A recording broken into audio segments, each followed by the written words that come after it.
That's right.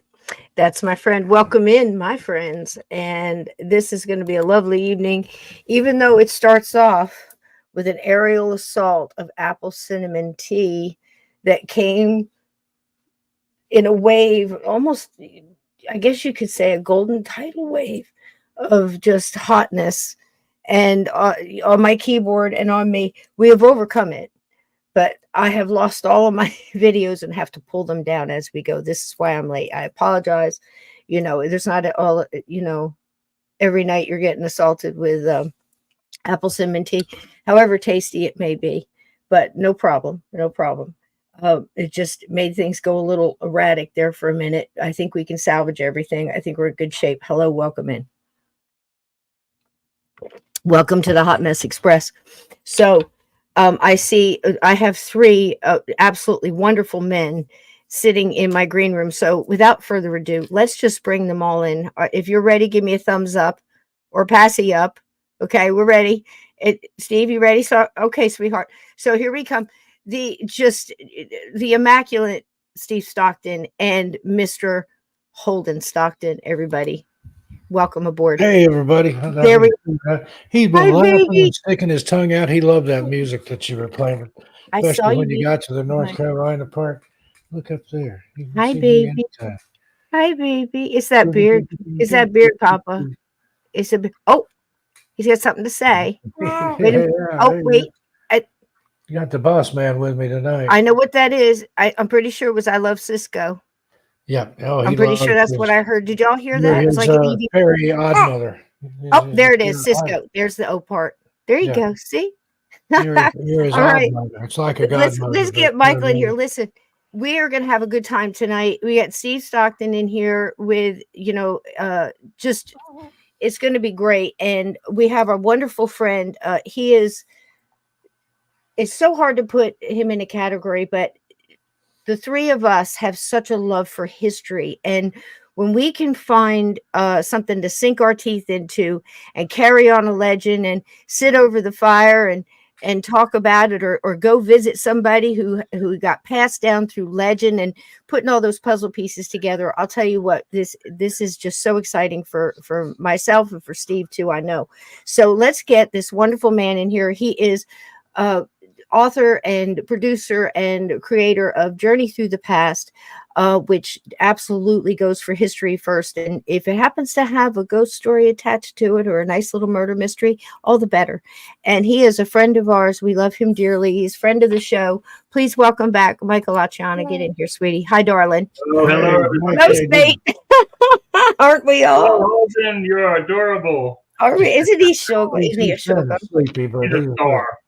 he was watching the screen and listening Thank to you the for having music a few minutes ago, but he's kind of chilling out right now. Is he chilling? Is he Subject chilling? to change at any moment. This is Yep. his first time on air. Well, no, he's been on a few times. He's been on so many channels already. yeah? Look at He's Yeah. been on in England and a couple Almost different 7. shows in the States, and Oh, he's wow. almost 7 weeks old now, right? international baby. He's About adorable. he's almost 7 weeks, isn't he? Yeah, this Thursday Wow. at 4:31 p.m. will be 7 weeks old. Isn't that Wow. something? Look at him go. Look at that. Wow. Look at that. All right. So welcome in, Mike. I mean, Thank you. to Thank goodness. you for having me Now- as always. Always love being with you guys. Oh, you too, sweetie. I've been looking forward to this, and I had it all set up, and then we had a catastrophe. I haven't heard. had that happen, spilling something on you know. I've come close a couple of times, but bless her heart, it just came in, and it was just, and it was so fast. You grab it up, but your keyboard's still attached to all these buttons, and I come back and I still had the show, but all my stuff was gone. So I want you guys to talk a little bit. Tell us about how you got started in Heritage Hunter and connected to, the history. And I want to go back in and retrieve, because I got to go pull up the emails, retrieve all the videos Okay. and reset again. So Okay. if you would give us a little bit on that, and then let's talk about Tom Dooley and this wonderful mystery. It's Sure. fantastic. But a little about Yeah. you, sweetie. Sure. Hey, everyone. You're probably tired of hearing my story. It's the same old story. But I love history. Grew up watching all the old TV shows, the Haunted, Addams Family, The Munsters, you name it, I watched it. The Night Stalker was one of my favorites. And always had a passion for ghost stories and things, but never really believed that it was true. Didn't have any experiences as a young kid until I was 14. And that's when I captured my first recording on a reel-to-reel, which kind of set me on the path all these years now. So that was 14, and now I'm 60. So I've been at it for a long time. But when I moved to North Carolina in 1992, I started traveling and visiting all the haunted locations of the area, but also historical. And that's how I created the Heritage Hunter Society back then, to try and put the history and the paranormal together. That's perfect. Now,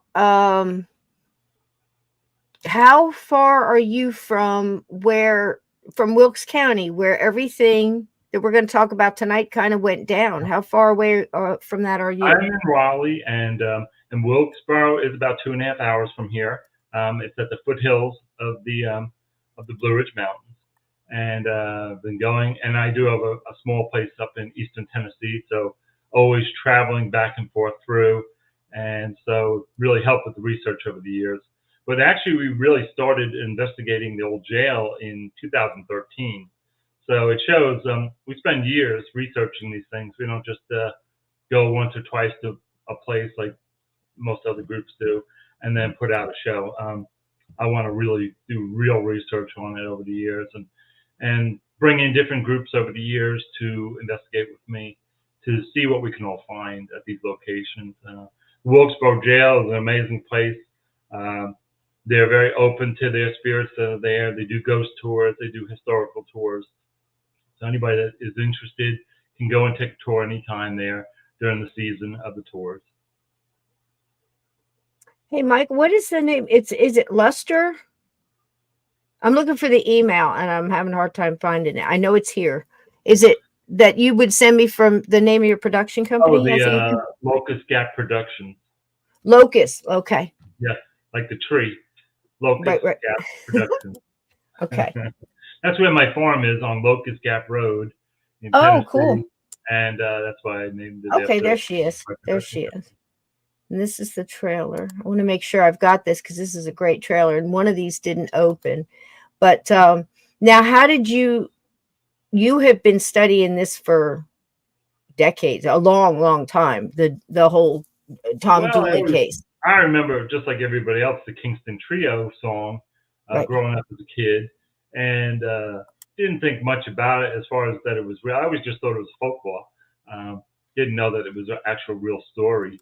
And back in 2013 or so, my good friends Eddie and Jeff and Brandon, Mike from NC Hags had the opportunity to go to the old jail and investigate, and they invited me to come along. And we did a great investigation. We captured some really interesting things, and that put me on the path to wanting to dig really deep into the Tom Dooley story more, and work with the local historian Ray. There's a very good friend of ours, and he's the one that was able to get us in there and work with us. He's an author. He's a paranormal investigator. He's a amazing musician that plays at the Merle Fest every year. Just an amazing guy. So, between all of our friendships, we all worked together over the years. And then I would bring in other people, smaller numbers of people, to investigate too, to see what we could capture. And from everything you've watched with the show, that seems like it's just one evening. That's 5 or 6 investigations put together. A lot of it, because that's the main thing, is you go back and you get. And that's what we've talked about this a lot of, throughout the, the years of spending that time going back, getting familiar, talking to the people, getting a feel for the area. And, also, I wouldn't say so much as gaining their trust so they tell you a little bit more, but I think there really is a thing where maybe locals that, heard a story might not tell everybody, but once they see you and they get to know you a little bit more, maybe they would definitely be more open. So you get a little bit of the stories that other people wouldn't hear, in some cases. There's 45 different stories to this legend, and everybody is right, so this was, and it's one of those. Yeah, and it's one of those 150 years later, people are still fighting over it, and relatives and people that are connected, that they know the right answer and this and that. That's there's so many cases like that, Mike. Because if you doing this show, the Lizzie Borden is like that. People still argue who done it. Name them off. I mean, little towns like that, they pick a side. Villisca axe murder, even. And there's still so many families that are connected to this story and to the families from up in that area. So, and descendants still there. Yeah, and that's why when I started researching, I came across Dr. John Fletcher's book, and he's actually related to both the Foster family and the Dooley family. And he was a professional, a PhD researcher for many years. And when he retired, he wanted to dig really deep into the files and the trial records and everything, and really find the true answer to what really happened. And so I used his book as a guide, and it was great because there's so many misconceptions of different things, little things, little things here and there that people fabricate or things like that. So I definitely, as is true with any of these cases, Mike. Yeah. I mean, to be able to go through, I think that is also the allure of it. Is trying to piece it together. We all like to think we're good at CSI and all these different things, and taking facts and seeing what fits and the timelines of things. I think that's part of the intrigue as well. And it must be up there, even reverberating more in, the mountains back and forth, because like you said, everybody, I'll tell you what happened. This is exactly how it went down. And then, that something in what they're stating just couldn't possibly fit the timeline or whatever, but you have to listen, because in some cases there's a bit of truth in all of it. And then you have to sort where that truth is. Right. And it's rough. I like using the court documents the most, because that was what they were basing on, who did the murdering, and and what the actual facts really were. And there were many, many eyewitnesses of these people in motion during those days and the days that the murder took place. So, you know, it wasn't like this person just did this and nobody ever saw him or anything like that. Many people saw these different characters in play. And moving, on the move and witnessing that. See, that's community. It wasn't even a town. It was, just neighbors. That's the exciting part, though, Mike. Yeah, that's what gets me excited, because again, when we were like doing Villisca, all the townspeople who said what, you know, not just what survived. We have the tendency of doing that. The legend survives, but we just have pieces, almost like a headline, and we're running with the headline. Right. But nobody's reading the story and then piecing together the stuff that never made the paper, you know, never made the story, and just running with the basis and making it up as they go along or adding to it, you know. And 150 years. Do love about this story is this was the first crime, passion of crime that went nationwide. New York Times got a hold of it. And then, of course, it traveled all the way to California and to all the different papers. So it was a very intriguing story that made national headlines, you know, during this time, which it was one of the first cases that that was ever exposed like this. It's amazing. It's amazing. I want to say hi to everybody that's in here. You know, I'm not going to say it's moving so fast for me. I'm trying to catch everybody, but I see all my wonderful mods and all our wonderful gatekeepers and chat, and I see some new names too. So welcome to everybody. If you have questions, what I'd love for you to do is we're going to leave some time at the end if you want to ask questions of Mike, and I know Steve, when he gets done with Holden, he'll be back in here too, because Steve grew up in an area similar in Tennessee, not far away. And here we have Michael. He you know, pretty much around in that area in North Carolina. We've been hearing a lot of that in the news. He lived in the same town I did, that I still own a place up there, Mountain City, Tennessee, and he lived there for several years.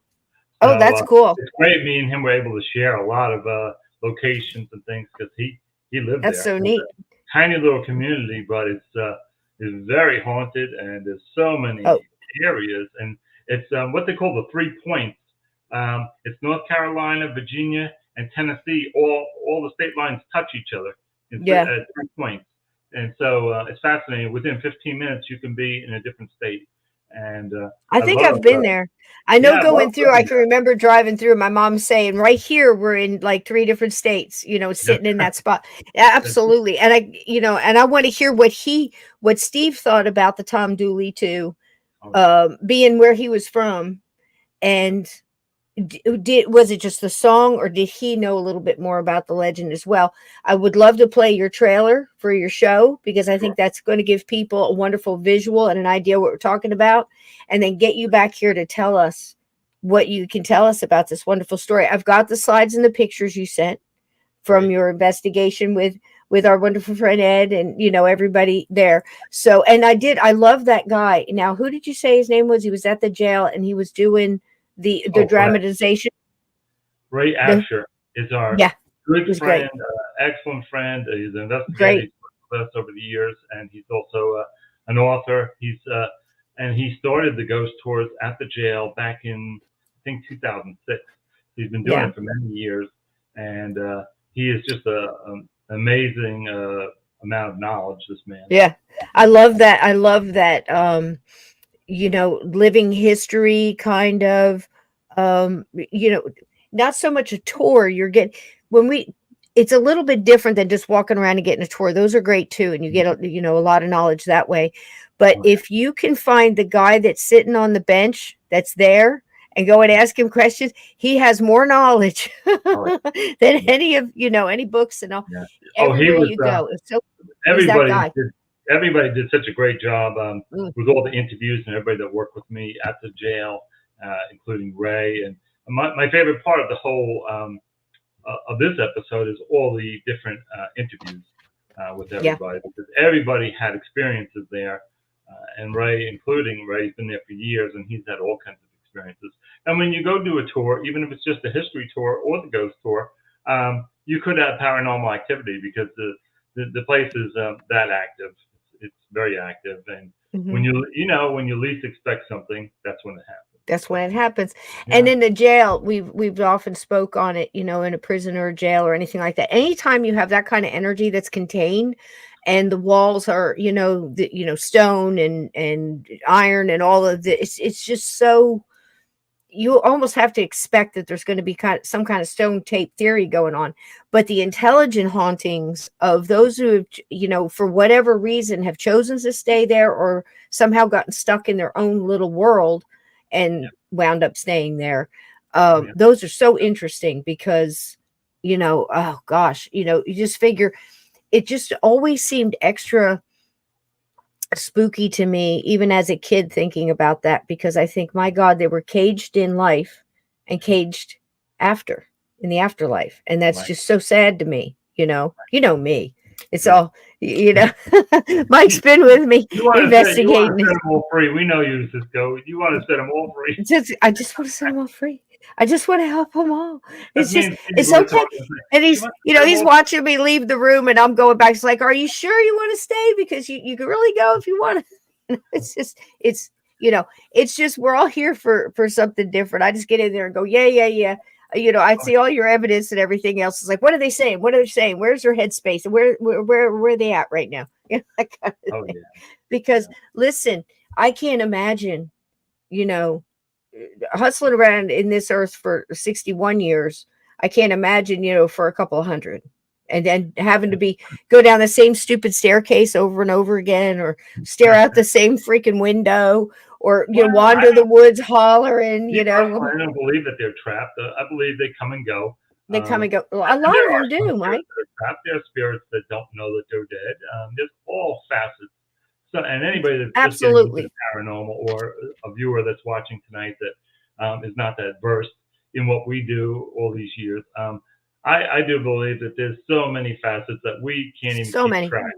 Nope. You can't, and it's hard to paint it with a broad brush. And that's what keeps us interested all these years, having different experiences all the time.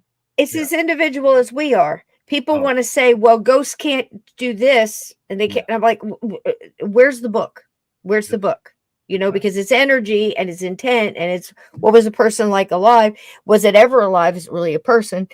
Just there's so many questions. So that's why we laugh and giggle a little bit when people say they're experts. Expert in what? And that's why it's fascinating to study as a topic of life. To me, it's the best topic of life to study because we're learning about the afterlife, but we're also, the number one thing you should learn when you do this is to learn to live this life. Yeah. Don't focus. I've met so many people that they focus so much on the ghosts and the dead that they neglect their own life. And I always say, true. Make it part of your life, but don't let it consume you. So true. So true. Absolutely. Because that's, I think, their message too. If they are coming back and visiting, they have knowledge and they're allowed to share, because again, I don't have the book, but it seems like they can't tell everything. Like they signed some kind of NDA, and give me the lottery numbers. That's all. Yeah, just give me, but they're going to come back and they'll give you little pieces of something. Little pieces of something, that you're supposed to just hang on and figure it out. It's just so funny. You just wish they'd come out and just spill the beans, and we've had, there's been some, throughout the years that had quite a lot to say, but again, if you're looking for, tell me what to do, or again, even if ghosts or spirits, I say, come back, they're still going to respect your free will. So I'm just kind of respecting theirs too. I just want to make sure that they have all the information so they can make, an educated choice. That's all, because if you want to stay here for another couple hundred years, that's you do you. But I think a lot of them don't have any answers as well, just like us. So true. They're just like us on the other side. And we just can't assume. What happened? Yeah. What the hell's going on? Where am I? What's going on? All different factors. Everything is different. Yeah. All right. I want to play this. I hope that wherever Steve is, he can see it, but I'd love to play this trailer if it's okay with you. Is it a good time for you to play that? And then I've got the slides and everything else, and I don't know how you want to tell the story or how much of it you want to tell, but I highly recommend especially you the get to in the jail. I definitely want to explain that. Oh, absolutely. And I got your EVPs too. The Amazon Prime. is where they catch it. And when is it out now, or is it coming out? It should be out in the next week or so. It's already submitted to them. They take about a week or two to approve it. You know, they go through all their little hoops and circles, and then once it's thumbs up, then they send me an email. So it's already been about a week, so it should be maybe this coming week. It'd be nice. So soon.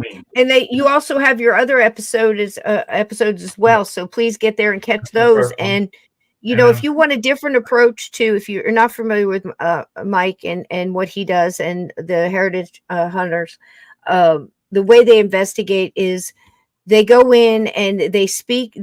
They get to know the place. It's not a one and done. It's not a one time. They spend an hour there with all the blindfolds and mess, and then leave and come to a big conclusion. He's been studying this for a long time, and he spends a lot of time in various properties and talking to relatives, townspeople, people that have stories, going through documents and court documents and studying the history. And when you watch the episode, it's a full, rich episode of the knowledge that you found out, and it's wonderfully presented. The production of it is fantastic. So if you're looking, I keep hearing from people, we need a different kind of paranormal show. I miss the old paranormal shows. I hate the ones now where every time it creaks is a demon or whatever, and it's all about the team or whatever. This is it. Go see it. It's on Amazon Prime. It's called Journey Through the Past. I always stumble because it's so close to my name. We laugh about that. So that's why I hesitate. And here is the trailer for the new Tom Dooley episode. Correct? Here we go. I hope it plays. Please. Hang down your head, Tom Dooley. Hang down your head and cry. Hang down your head, Tom Dooley. That's just beautiful. A boy about to die. Met her on the mountain. Swore she'd be your wife. Met her on the mountain. Where you took her alive. Oh, hang down your head, Tom Dooley. Hang down your head and cry. Hang down your head, Tom Dooley. Oh, boy, about to die.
Come this time tomorrow, I reckon where you'll be, down in some lonesome valley, hanging from a white oak tree. So hang down your head, Tom Dooley.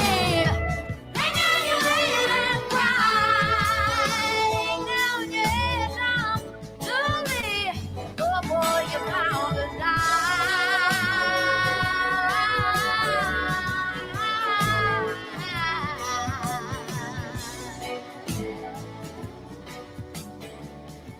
So good, Mike. So good. So good. Boy, what pipes. Now, who's singing that? Tell us about it. That is my good friend, Laura Reed. She is an international artist. She's been around for years. Wow. Originally, she was born in Africa, and she lived in North Carolina growing up. Her family moved here, and she's an amazing artist. And the name of her group is Lore, Lore, and it's her and her musical partner. And she does multiple projects. She's played with George Clinton over the years. She's played with multiple big artists. That was beautiful, man. That was beautiful. She's an amazing harmonica player. I mean, she's a blues harmonica player that's amazing. Wow. So and I saw our friend, my wonderful friend Eddie in there. I love him. I just love him to pieces. I saw him, and it's wonderful to see familiar faces. You know, I mean, it's not.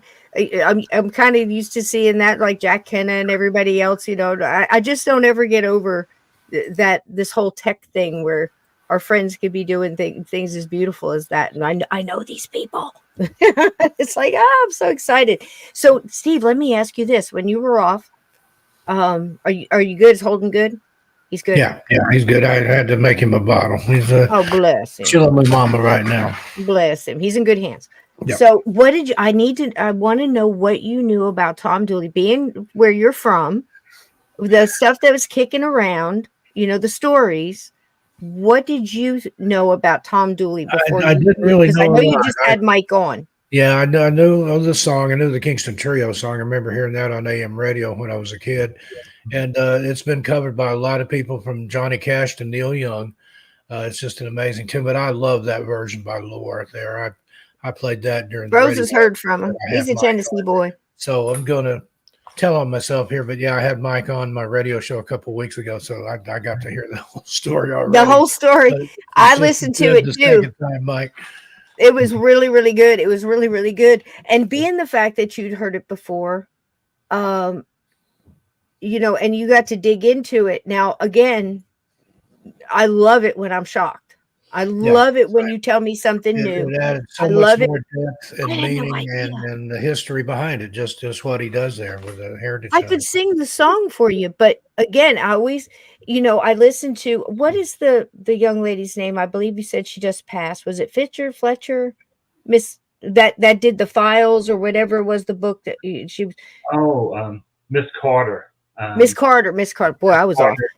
And she had built the Tom Dooley Museum at the Whippoorwill Academy, and that's up in the Wilkesboro area.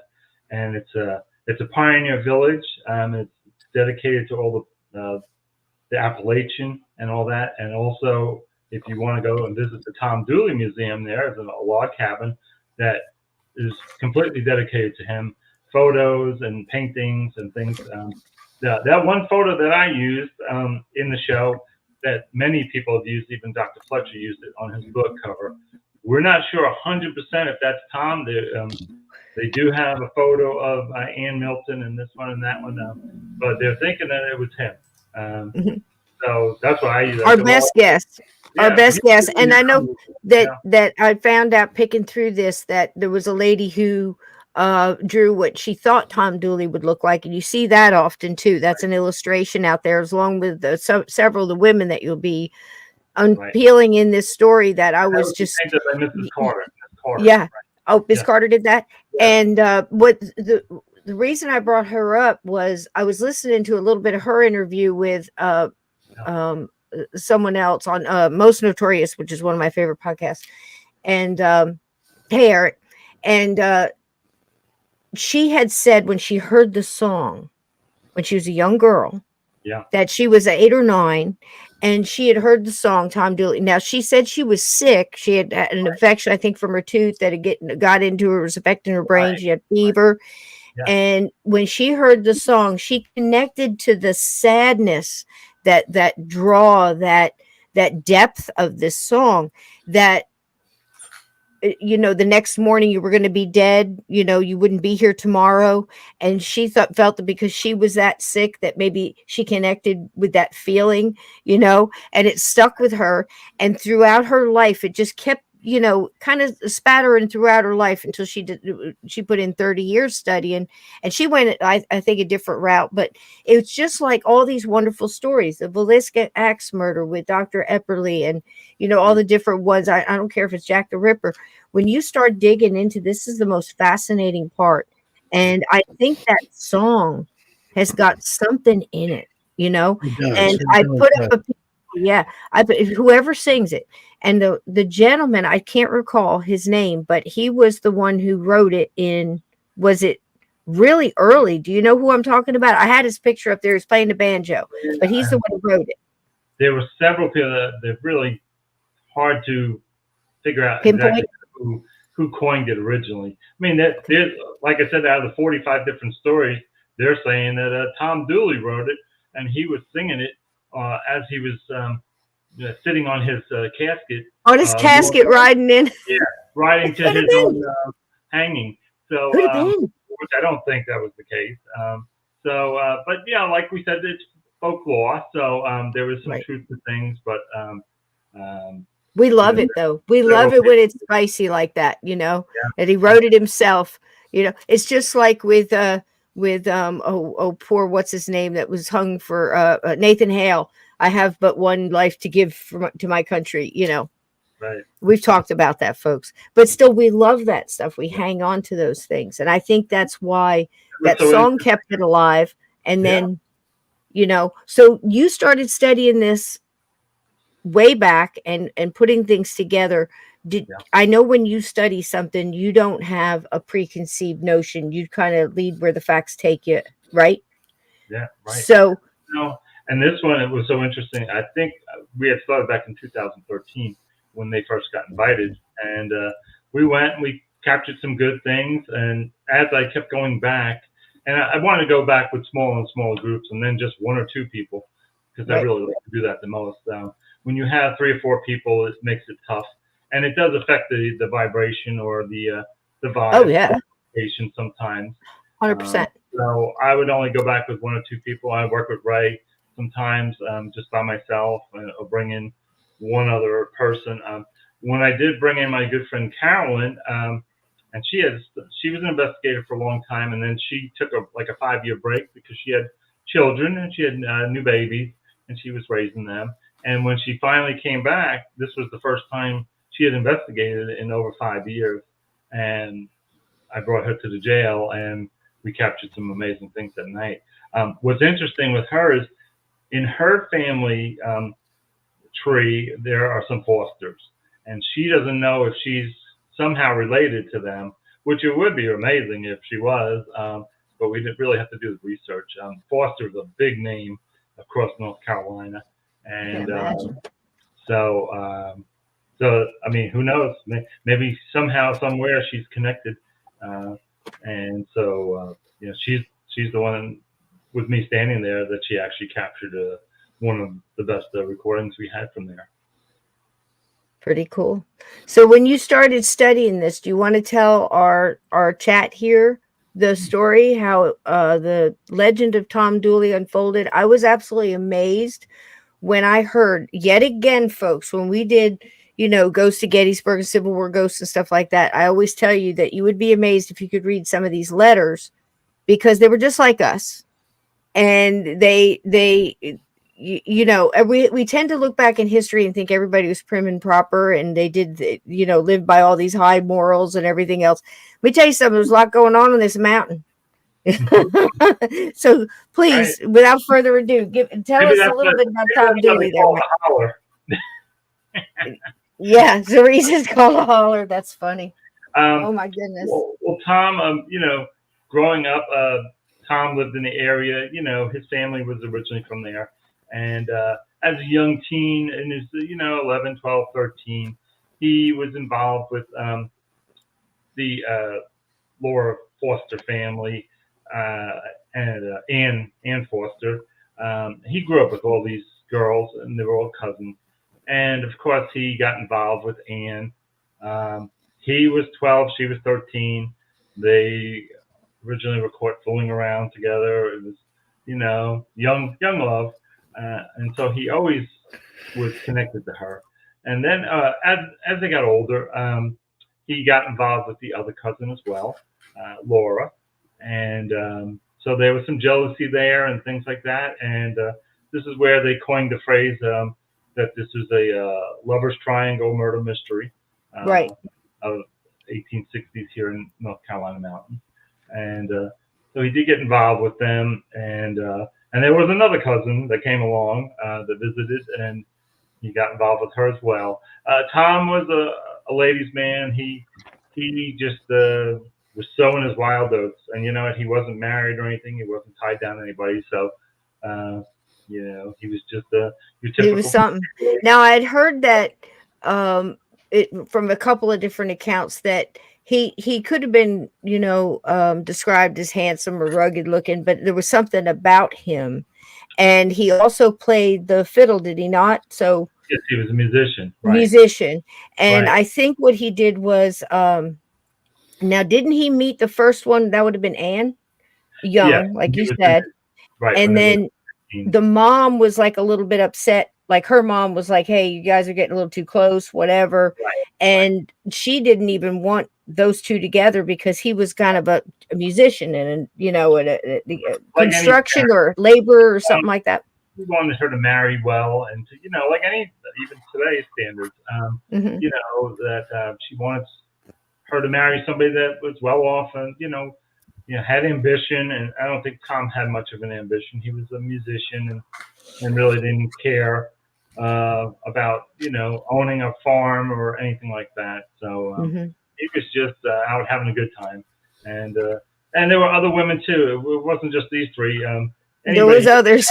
Yeah, anybody he came into contact with that he could get a piece of, he would try or do it. That was him.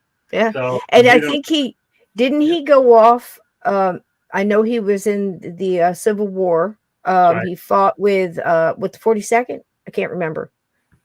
Right. But basically joined like as a musician, and I think his official when he got out, he was private, but right before he got out, he got promoted to drummer, which I thought was funny.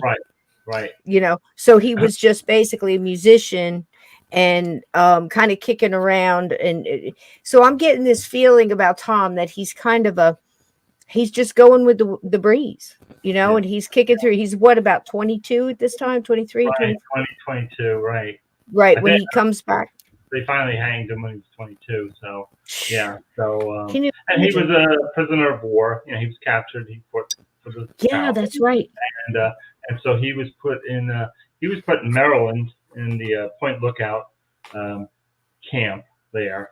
And then when they finally released him, he walked all the way from there all the way home to North Carolina from Maryland. That's So- crazy, That's a hell of a walk. isn't it? that's a But hell of you a know, walk. people forget that, you know, in the Civil War, they just like, okay, you can go home now. Wait a minute, what? You know, I started out in Virginia and I'm in, you know, upstate New York or Like, see it. wherever. You know, and back then that was, you know, cut you a fast walking stick, or if you had a mule or a horse. My granddaddy used to ride from Knoxville to Strawberry Plains. Michael, you know, that's about what, a half-hour drive or something. It'd Yeah. take him all day to ride a mule there and back. Oh yeah. Hard Yeah. to believe. But just Now, guys, what did you think? I want to just to tap it for a second and ask the chat. Had y'all heard? Do y'all pretty much know about Tom Dooley via the song and the song lyrics, because it has been around for quite a while, and it's one of those kind of, even kids sang it. You know, you could say it was one of those that's even tossed around. So, what did you all think? Did you hear about Tom Dooley outside of the song, or just the song, just from the song? Henry is saying, We sang and it when I was in elementary probably a school. lot of people. But see, that's why I put that in the AJK, same thing. It echoed through the mountains. I just love it. There's something about the mountains. There's something. Did you see that scenery, Steve? Doesn't it just call to you? Oh, It calls. It just calls. You know, and you know, it's just it's something about the mountains and the people there, and listening to this and trying to get the timeline of it. Okay, this is a young buck who's, for some reason, you know, it's not unusual for a lot of people living in one cabin or one holler or anything like that. You know, everybody was close. And I think he had like a lean-to outside his mama's that he slept in, from what I hear. So I'm not sure. I didn't hear too much about his mom. He was one of 6, I think. Wasn't he? Had a lot of sisters, something like that. he had 2 brothers and a sister. There was 3. 3. So 4, yeah. And So, and go ahead. and it's so weird because his father's farm that they all lived at was right across the street from the creek where I actually went, and that's where they found. That's where Laura was murdered. Right At the creek? That close? Right there at the creek, across from where his farm was. So Wow. Wow. yeah, and to go to that location, my friend Ray, told me how to get out there, and I, after investigating one night and filming, before I headed back out of town, I drove out there, and in the show you'll see I'm driving my car, it's starting to rain, and you can see me, filming as I'm going down the road and all, and that's the actual road that she had traveled on when she had gotten murdered. Oh gosh, and it's such a story. I mean, there's so many, and we hear about the murders and stuff, but the most intriguing thing is that this is all going on this mountain.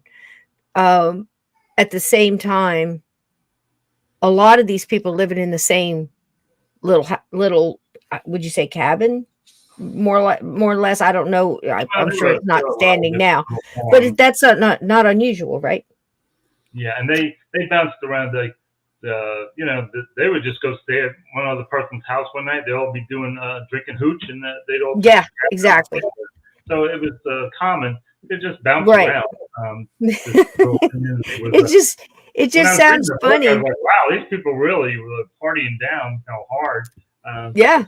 Hard liquor and just crashing at everybody's house. But I guess it was such a tiny little community. Community because like there were street because lights out there, and you're walking 2 or 3 miles to your property in the dark. So I might as well just stay. I totally get it, but it just listening to the song and and the legend and all that stuff. We have such a, I don't want to say fairy tale, but I guess it's kind of like an illusion of what it would be like then. Like I said earlier about looking back in history and how people would act and how prim and proper in public, but in the shadows they're getting down just like everybody. You know what I mean? So he's friends with Ann, young age. I think she was like 12, maybe he was 14. Boyfriend and girlfriend. Yeah. And the mom's getting a little nervous, doesn't want her to marry this dude with the fiddle. So I don't know what happened there and what went down, but he winds up, I guess there's a gap there in time from what I've heard. You can maybe fill it in, but she winds up getting married to this Melton guy who was an older guy, and James Melton, and he was a businessman. What he did 2 strange things, I think. Wasn't it like a cobbler and something else? Well, he was a wagon builder. He was a cobbler, he was a farmer, and the misconceptions is people said, oh, he was very well off. Well, he really wasn't. He wasn't. Where Dr. Fletcher's book really brings to light the true facts. Everybody said, oh, she married up just, for his money and this and that. He actually went and served in the Civil War at the same time as Tom. So yes, I heard that. That's wild. Yeah, tell that. He served at the same time. There's that book. There's the book, and definitely get the book and read it because I've read many other books, and they were all going off on different tales of speculation. And this man, as they often do. Yeah, Mr. Fletcher, he's a PhD, and he really researched the true facts and all the court records and all the interviews of people that actually were witnessed kind of what went on during those days before and after the murder. So wow. A lot of facts to it that like there's a fact to it where Tom came over one day to borrow a tool, which I forget what they called it, a special tool for cutting weeds and stuff. A sickle?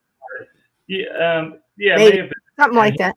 He was going to clear the path because the path was very hard to travel.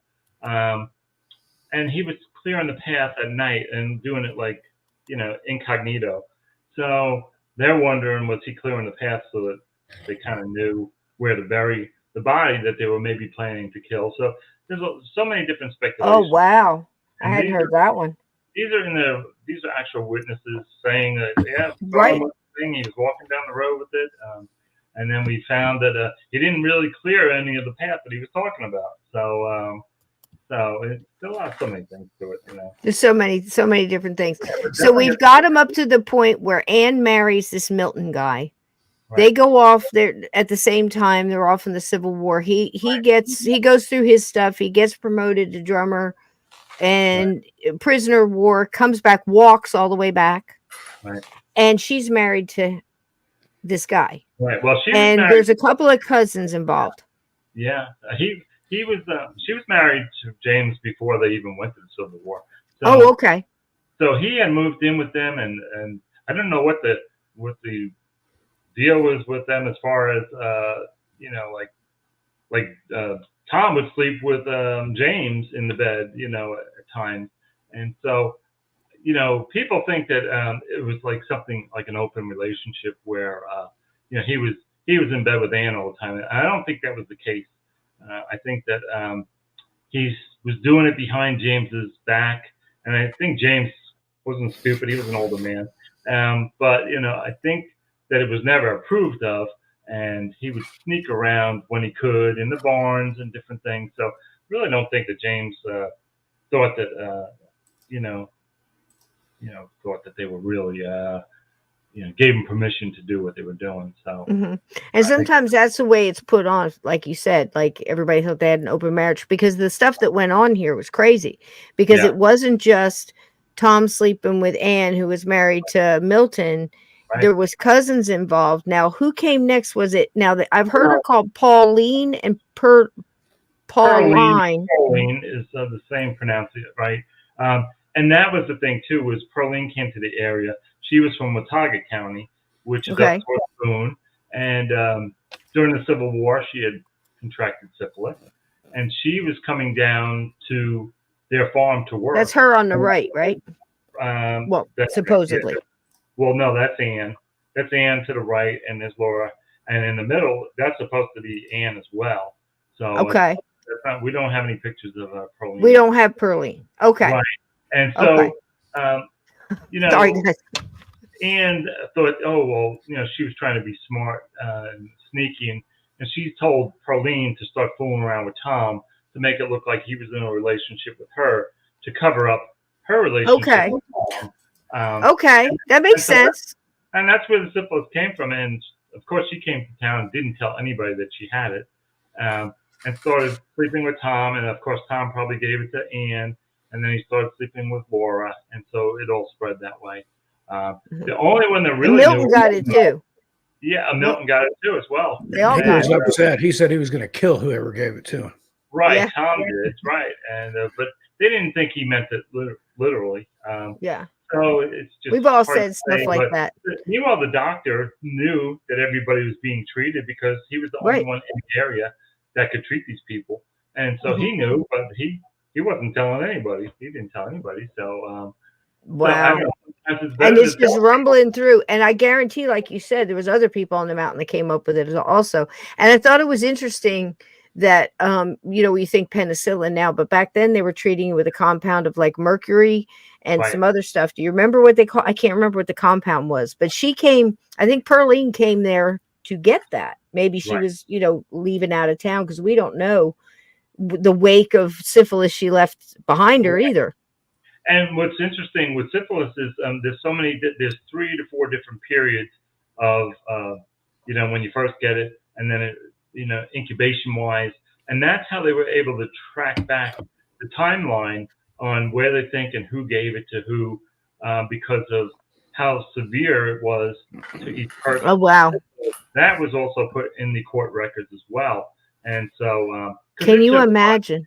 It took months and months. It was treated with mercury, arsenic, and sulfur. So doesn't that sound like fun? That sounds perfect. What a compound that was. But, that's how they knew. Tom thought that Laura gave it to her, but they had checked and saw the incubation wise of it, and said that it couldn't have been her because she only had a smaller, degree of it at the time. So, so he was wrong, and really, we now know that it was probably Pearline or Pauline that gave it to everybody. So, and it just spread like wildfire up there after that hooch got rolling. I'll tell you what, that's something else. But I think it's funny how he's out there popping everybody, and then he's all mad at everybody for getting it. Well, keep it in your pants, Exactly. But he seems like that kind of, didn't he lose his dad young too? Am I mistaken that? I think it's that possibly, yeah, possibly, Possible. So, yeah. and I was just thinking about his dynamic. He was, a lot of kids, people all over the place, Right. lots of girls, and he found out probably early that he could use his charm. This was his shtick, Right. He's one of those guys. Yeah. And then he goes around, he's got all these women. Now he's kind of exposed because they all know, they're all with you can't hold it back. It's now, when did Laura Foster come into it? She was also a cousin. Yeah, she always lived in that area. So okay. I think that maybe he got tired of trying to hide behind with Ann behind James's back, and maybe for him the wind blew, so then he went to Right. war. Yeah, exactly.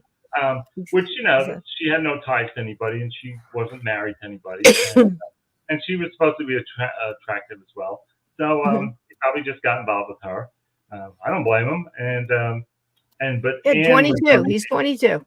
Yeah, and Anne was known to be a very jealous person. So, and there was a lot of things noted about her, the jealous rants and things like that. So, I just think it's amazing that he banged around and did all this, and then he's all upset that he captured this. So yeah, that he caught this, and like I said, probably because it starts to put pressure on things. Now you got people, like you said, and I didn't think about that, the different stages of it, right. The rumblings around. I'm wondering where all these people, you think back, like, I guess, like Hatfield McCoy kind of thing. You wonder where all of the spurned older brothers, the fathers, the grandfathers of these girls are, and what was going on, wherever the local hangout was, or walking down the streets. I mean, you can't avoid these people. This is, you're in a tight spot, Right. in a tight place, close community. Yeah. So you can't avoid it. So a lot of pressure must have been really on that. So yeah, what is the general story of what you think happened? I mean, I've heard so many things of the horse, that comes back, Laura leaves. There's also a strange movie, and I have to touch on this. It's very strange. This is a movie that I think was done in maybe 58, somewhere around in there, maybe a little later, with Michael Landon. And it has absolutely nothing to do with the Tom Dooley story. Not a thing.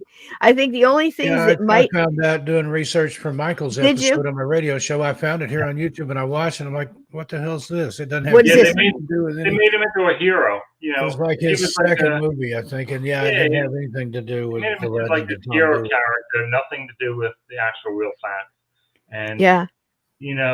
But isn't that typical? It happens every time, and people see that. Well, not so much now, but then that movie went international. I mean, it went and people think that's the story. Yeah, and we got to pick back from that too. My goodness, it's hard. It's hard getting to the truth, Mike. But we'll get it. We'll get it. And the other thing about syphilis too is the longer you had it, it did affect your mind. You could have mental illness from it. Al Capone, right? Hallucinations. So much. Oh my gosh. Yeah. So true. And they didn't really know. I mean, think about the medical field back then, 1860s. They didn't have a lot of treatments for things. So right. So maybe they thought it was like a death sentence in a way. By getting yes. that. So, yes. I can imagine. War soldiers died from syphilis. So. Right, and you're also in reality.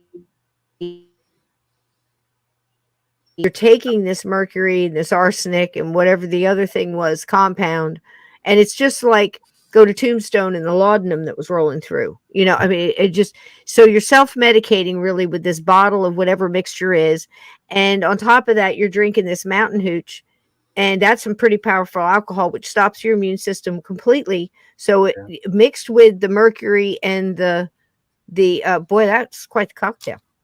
Oh, yeah. A little arsenic, a little mercury. A little moonshine. They were all making that'll light up your mountain. If it doesn't cure you, it'll kill you. Or both. Or make you go nuts and start stabbing people. It's a miracle he didn't get syphilis from other people. I mean, from all the people who supposedly Oh my doing. gosh. Oh my gosh. And whatever you're bringing back from, a prison camp in, the Civil War, and, I mean, it just, it just gets more gross as we go. It's so Yeah. true.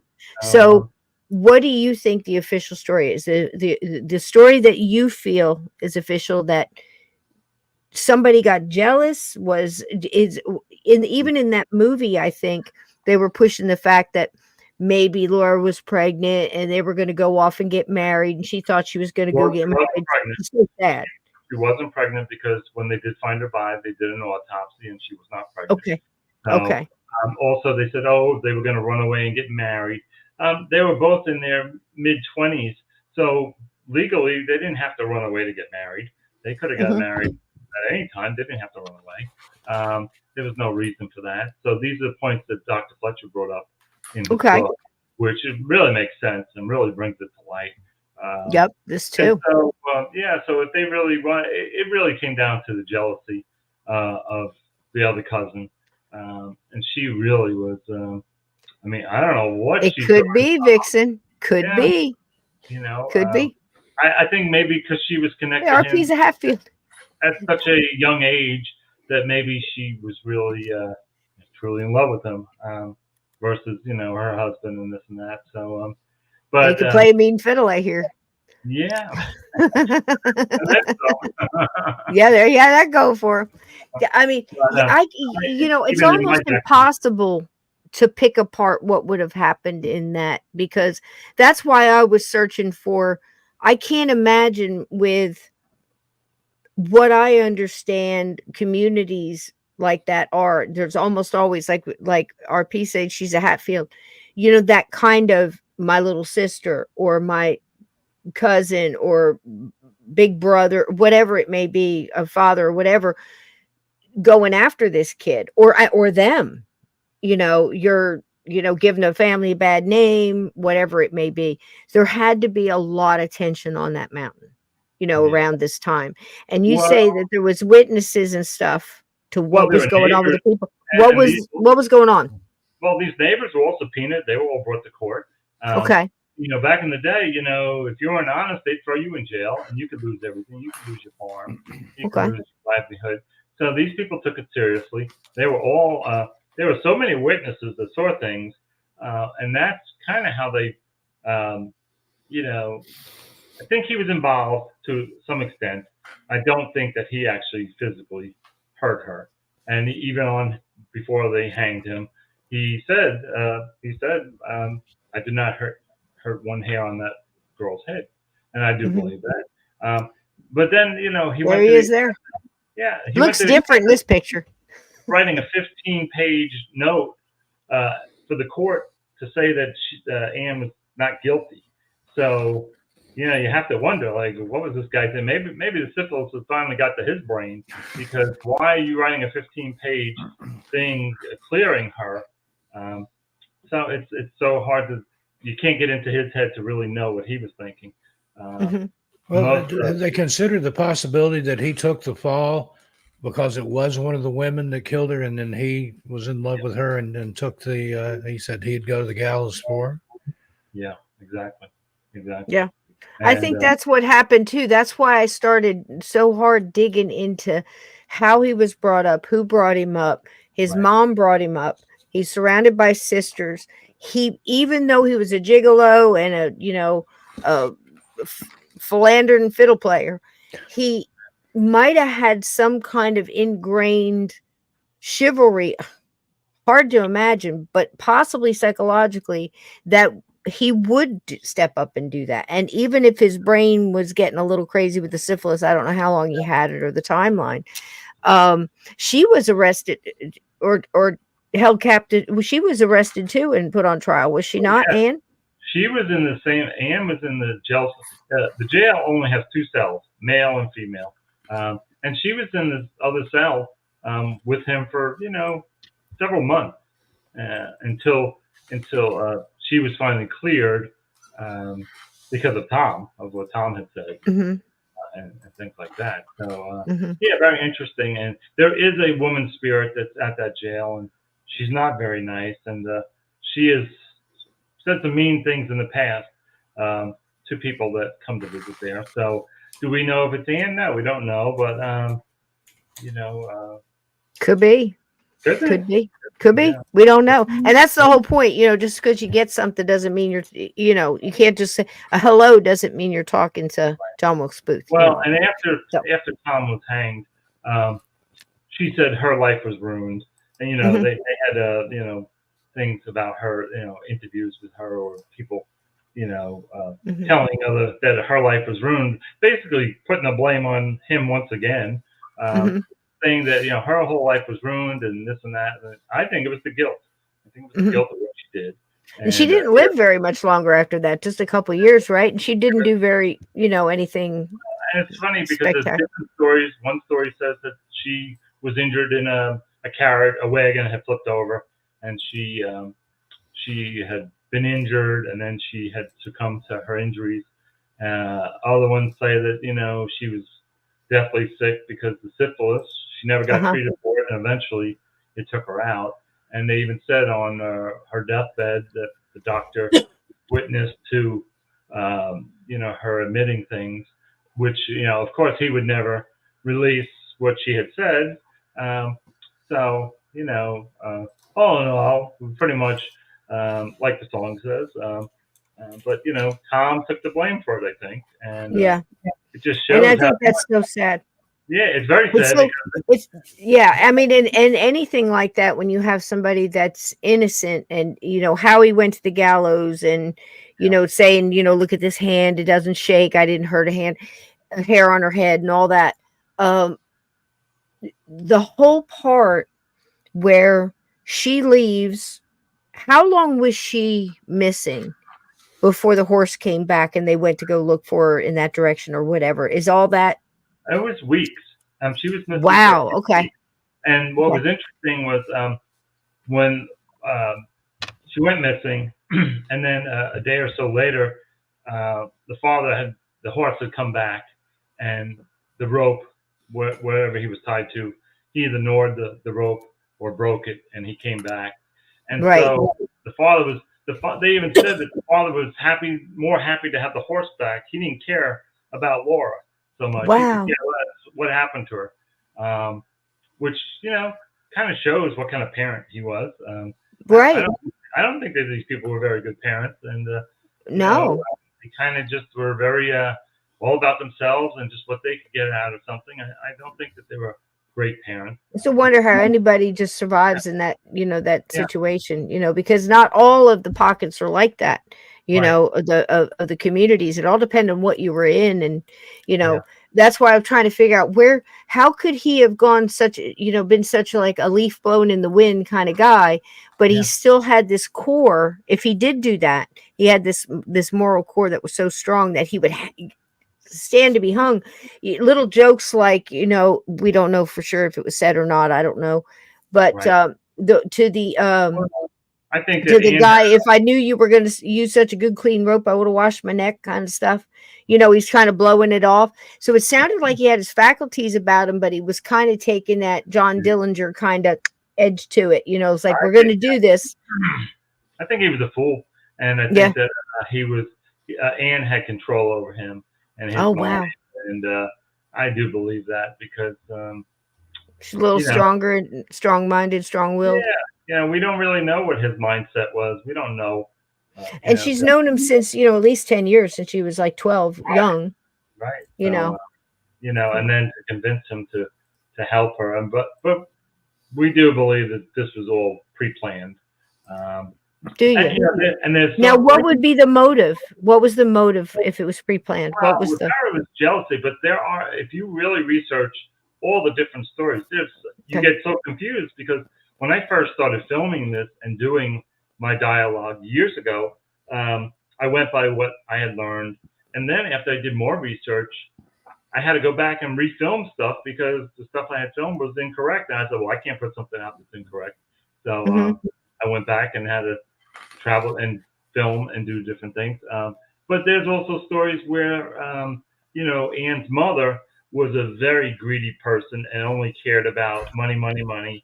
And there's even a story that says that she was planning to get rid of Tom, to get him out of the way so that the daughter could be more successful with James Melton. So, you don't really know. I mean, There was a lot of conspiracy going down on that mountain, boy. And she's found in a shallow grave. right. That was kind of real short. So they even took a short amount of time with it, right? She was found Right. curled up in this shallow grave. How long till they found her? You said that was weeks? Well, there's even more to the story. Pearline and Ann, of course, Ann knew where the body was, and Pearline was getting nervous because she didn't want to be accused of being blamed for this, and so her and Ann went up to the grave to make sure that the body was still there, and so you have this as well, and then Pearline actually went to the authorities and told on everybody because she didn't want to be blamed. Now, meanwhile, if it wasn't for Pearline not getting the syphilis, there would have never been a murder, if you think about it. So, Wow. Pearline should have never come to. She should have never come up to that mountain. Pearline. You know, can you imagine? Why did you come up to this mountain? So, Oh, wow. That's something else, man. You read and if you read the book, like I said, Dr. Fletcher's book is great because it really brings these things to light. And it's a lot of it's eyewitnesses and hearsay of what people were told from these actual people. So I do believe that these neighbors were not speculating. I do believe that they were, sharing what they encountered with these people. So yeah, so it definitely was. It took a village. It took a village. Took a village. You bet. You bet. And he was pretty much convicted. If you look back at the trial, would you consider it a true statement that he was pretty much convicted on circumstantial evidence and his own confession?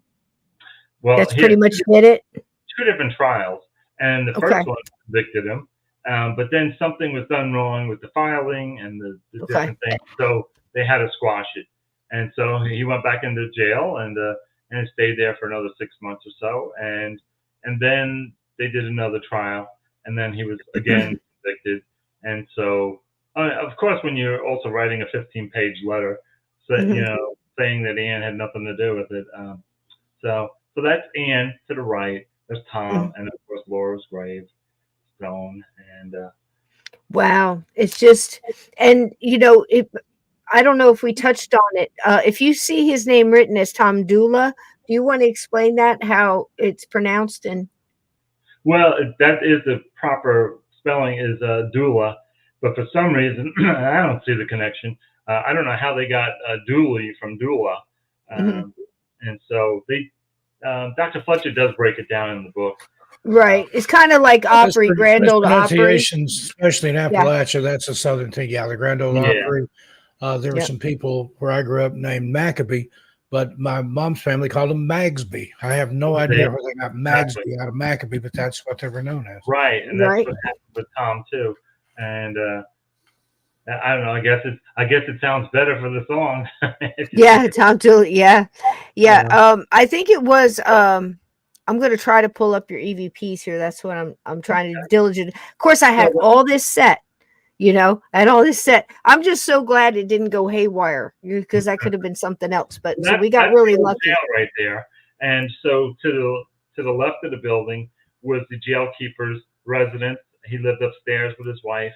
And downstairs, and then the far right windows, just the top, was the male cell, and on the back side of that building was the female cell. So it was just 2 small cells, and if they had 5 or 10 people, they were all in one cell, and that's how it was. Wow, and, just packed. Yeah. It just adds to the whole, demoralizing of it. You know what I mean? I could just, I think that's, of course, that's part of it, but still, I don't ever think that's really a good idea.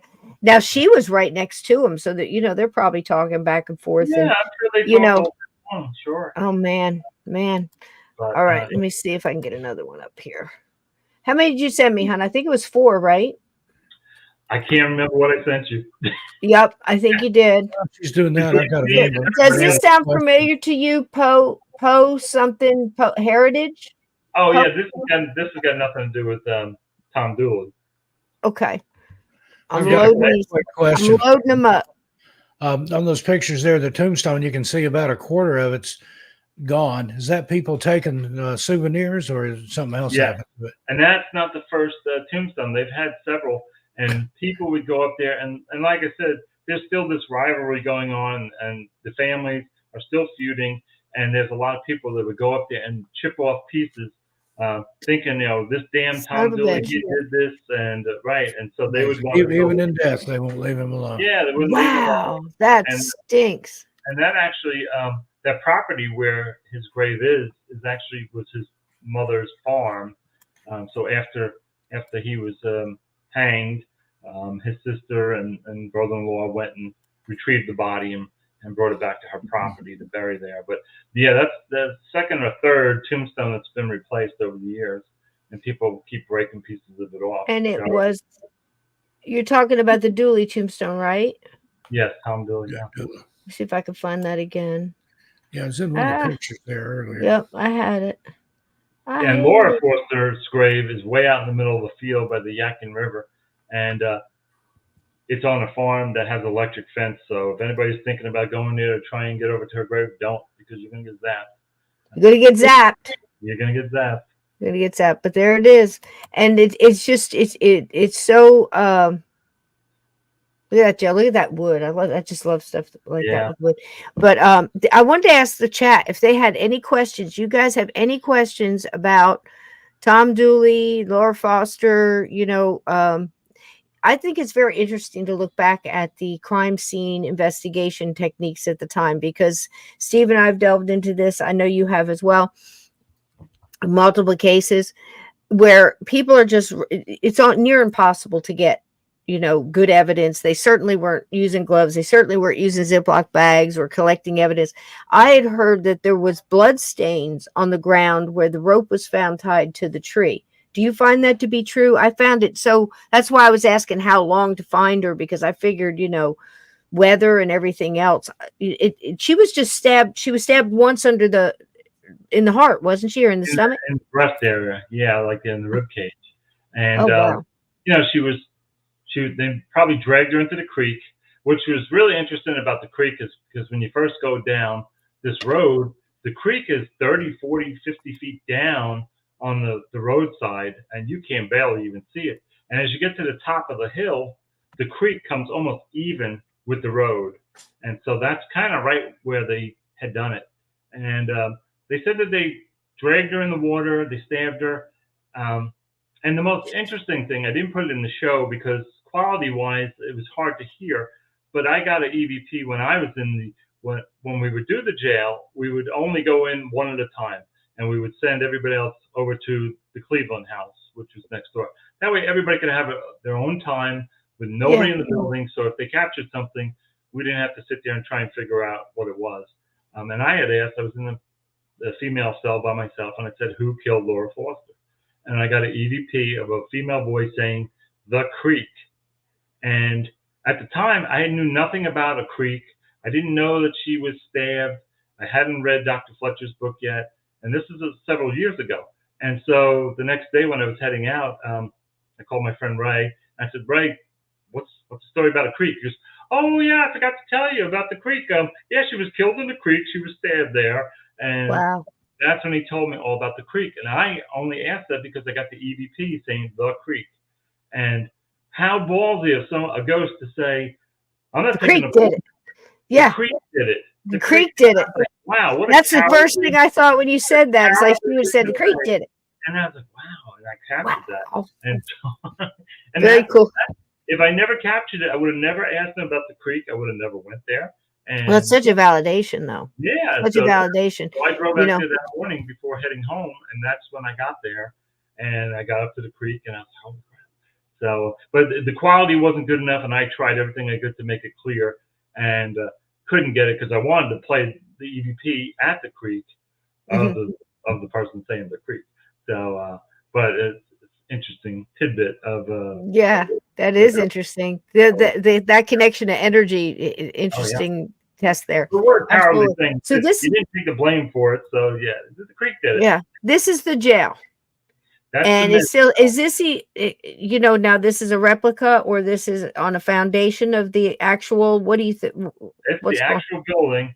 Of course, it was restored over the years because it was Mhm. falling apart. It was in bad shape. It sat abandoned for years Oops, I in went the the wrong in way. the location, and so then they brought in volunteers for the Wilkes Museum in that area. They made the whole little square a historical museum. There we go. And you have the courthouse Mhm. across the way, which is now a museum as well. And then you have the old jail, and then next door is the Robert Cleveland House, which is the oldest house in the county. That was several miles out in the field, completely almost abandoned and falling down. And they picked up that building back in the 90s and all the pieces, and they brought it over and they reassembled it and renovated it and that's from the American Revolution. So you have the American Revolution building next door, and then you Oh, have wow. the 1850s, 1860s jail there. So this, if you go back with that photo there, Which one, hon? This uh, one? there's one before that. Maybe, I don't know how I sent it to you, but there Okay. should be another one of the bench. Okay. Is that one? Keep going. This one? Yeah, go back to the original bench. Okay. I was sitting in the jail by myself doing some recording. Nobody was in the building, and I took a photo of the bench with my flash on. You can see it's all lit up, and then go to the next photo of the other bench. So Look at this that. is a flash. I'm not using any flash. I was using a full spectrum camera, and I saw that white orb with my eyes, and then it Wow. looks like something sitting on the bench. You can see It that sure white, does. and this is with no flash photography. So I thought Look at that was that. Yeah, I see that. That's Yeah. It spooky. almost looks like legs sitting over the edge. You know what I Yeah. mean? Like something's trying to manifest and it's got legs over the edge. What do you think, chat? Yeah? definitely a You man. see it? And And you saw the orb with your eye? yeah, with your I saw naked- that with my eye as I took it. And I was like, what the hell? Wow. But I use full spectrum a lot. So that picture originally was completely purple. So I take the color out of it so you could see better So you can image. see. Right. And the full spectrum I like to use a lot. A lot of Yeah. people don't use it properly or don't know how to use it. But you can capture some really good things. And that's more of a purple when you get is Yeah. that what you're saying? Yeah, because the camera is basically it's taken apart and they pull the filter out. So they really kind of destroy the camera in a way so that it could see more into the spectrum, the light spectrum.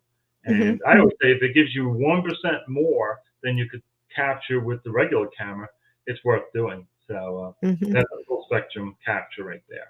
Yeah, there you go. There you go. Yeah, they see it too. That what a catch. What a catch. Now you had the stairs here. Is this the stairs in the jail going up or That's the only stairs that goes up to the cells, and you can see all the treads are worn. Those are the Yeah. original treads from when they did have prisoners. Every day, up and down the stairs. If they Wow. would take them outside and let them spend some time outside. So so those much stairs, history on those stairs? a lot of action. And I actually captured something at the top of the stairs that's in the show that you'll have to see when you watch the show. Wow, see, you got to see the show to see what he captured at the top of the stairs. I just find stairs creepy. We looked a long time at the stairs, didn't we, Steve, at the Villisca axe murder house? That turn that killer took, creepy. Yeah, creepy.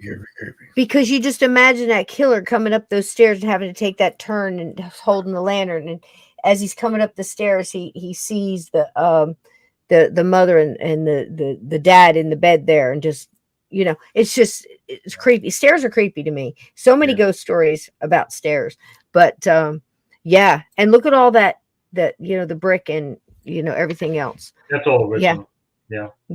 Yeah, and it's obviously the wood too, because like you said, look at the wear and tear.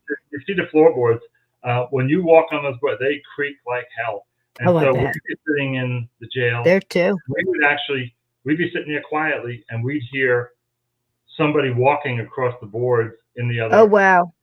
And we captured that a few times, and it's super loud. You hear all this, and it wasn't like a drop in temperature or environment or right like that. It was weight on the boards.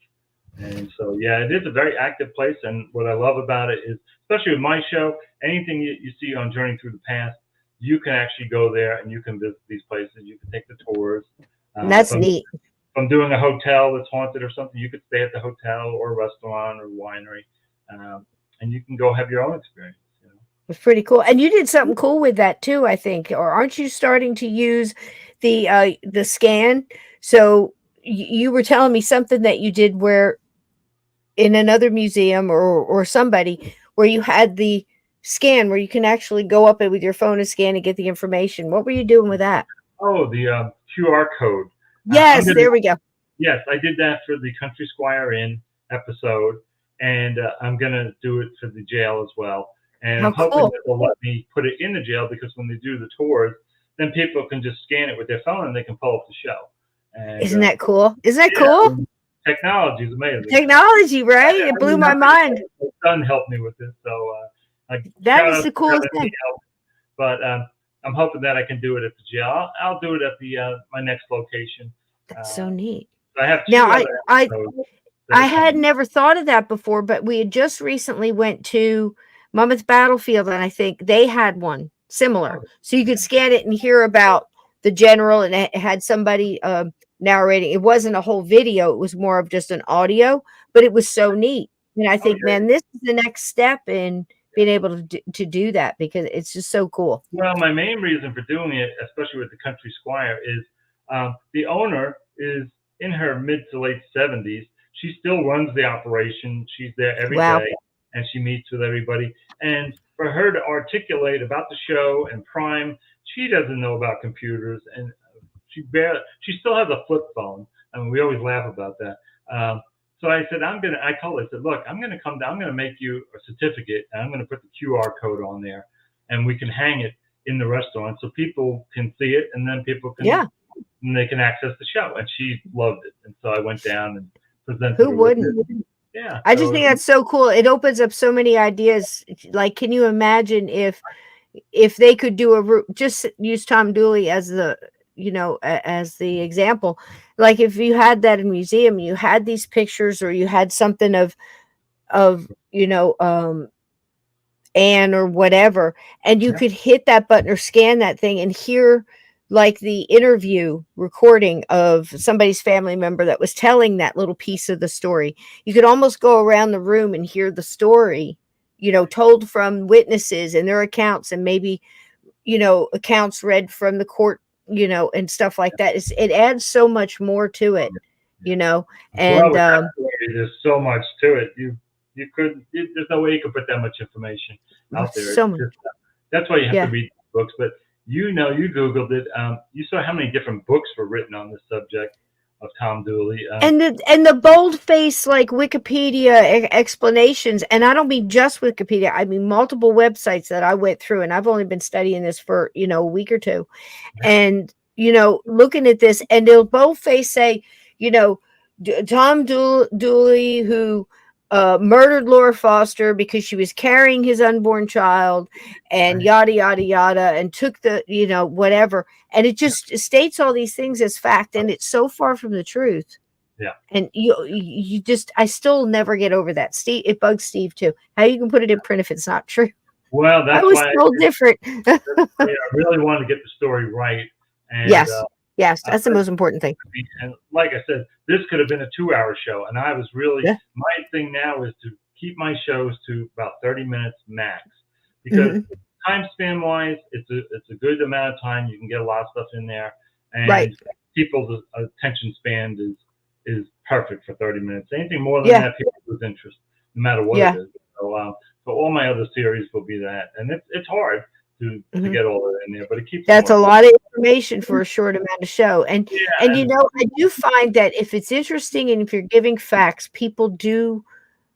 They're coming back to long form. I think they're almost trying to escape those 30-second TikTok things, that just kind of hypnotize you and just put you into. It's almost like today's equivalent to that spinny wheel that they would have in the fun house. It was red and white, and it would just spin, and you just staring at it like this. It's the same thing. It's the same principle. And I think people are going back to long form. They want to be entertained. They want to be taken there. They want to understand and, and hear about the different people, the character. They And- want to care about the characters. And as a filmmaker or director, you have like when I was putting the show together, especially this one, with so much information, I of course I Thank wanted you, to keep Kat. the timing on it right, but I also wanted to make sure it was really intriguing to watch, because when I would roll back to look at whatever I was editing, I would watch it as a viewer, not as the creator. Mhm. And Mhm. I had to make sure, and I always say if I don't like it and I don't care for what's going on, then I won't put it out. Well, you got a great formula, my friend, because it works, and it's a wonderful show. And again, Amazon Prime, you've got to watch these shows, and you're going to get that satisfying feeling that you're looking for when you go back and you look for these sightings and things, the way they used to tell a story. They used to tell you about the history of it. Unsolved Mysteries, you heard the history and about the people and everything else. Nowadays, it's just, we're going to this house, we're kicking in the doors, but it's okay because we all have matching T-shirts and the best equipment.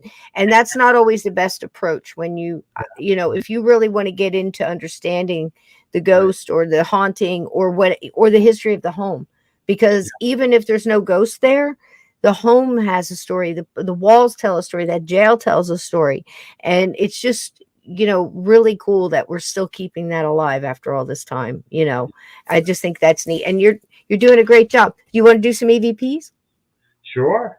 All right, guys, listen, I got you some EVPs here that Mike was so. Yeah, you can play Trying not to any of push them. the wrong Tell me what button. they are, and I'll give you the Sure. He was so nice to send them over here. Now you said, let's just start with this one because you said it had nothing to do with Tom Dooley. It's Poe, something about Yes. Poe. I don't want to say any more. Right. And I hope I have it turned up enough. You guys tell me.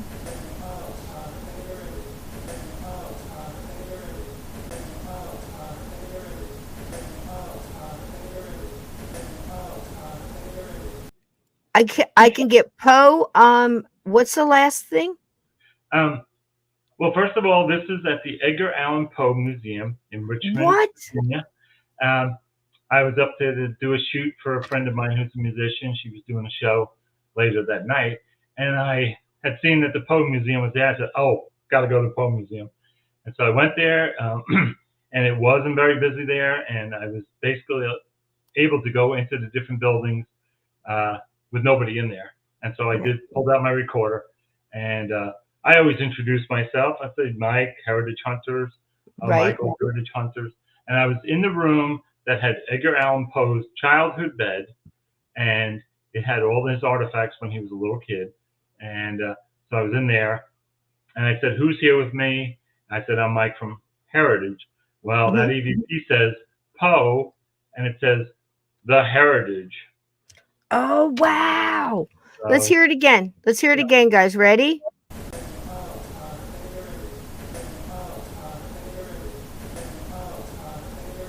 Yep. I hear it now. I'm Heritage. Oh, I'm I'm Heritage. Heritage. Wow. Maybe he was making fun of me. I'm Heritage, I'm but- Heritage. Yeah, Yep. I'm Heritage. Yeah, Poe, I'm Heritage. You guys hear it? Can you guys hear that? That was crazy. Wow. And you were at the Poe Museum. I just Yes. did an episode on Poe. It's fascinating. Again, dug into him, was nothing what I thought, completely different, so much depth. I think that's true when you dig into anything and you really look for the facts, and it's amazing. Again, I think one that really surprised me was George Washington. I just love him so much, the man, and the way he thought and why he did what he did and what his struggles were. I just love finding that out about people. Poe is a great story. He's absolutely a great story. All right, let's get another one here. This one it's got River in it. What does it say? River, HRMV Voice House. Oh, okay. This is the Henry River Mill Village. Okay. This is also known as the Hunger Games property. That was the same movie, The Hunger Games. Right. And it was part of the opening scene was filmed at the Henry River Mill Village. And so I actually booked the entire village, and I brought about 12 investigators with me, and we covered the entire village in one night. And there's 10 or 15 buildings, And so Oh my everybody goodness. was spread out. And this is a voice that I captured in this one building. Okay. Well, that sounds like an interesting investigation. Here we go.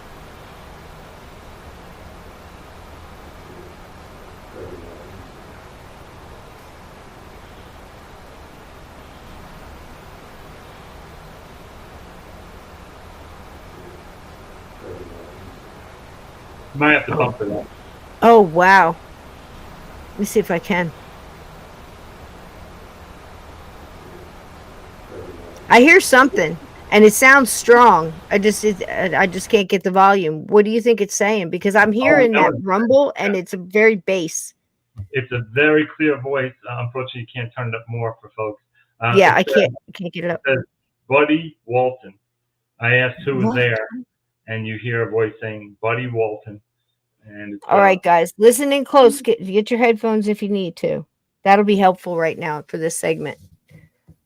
Because I can hear it, and I can hear the thump, but I don't think there's any way I can turn it up from this end.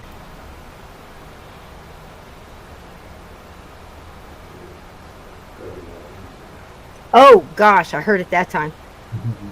As soon as you said that, I heard it.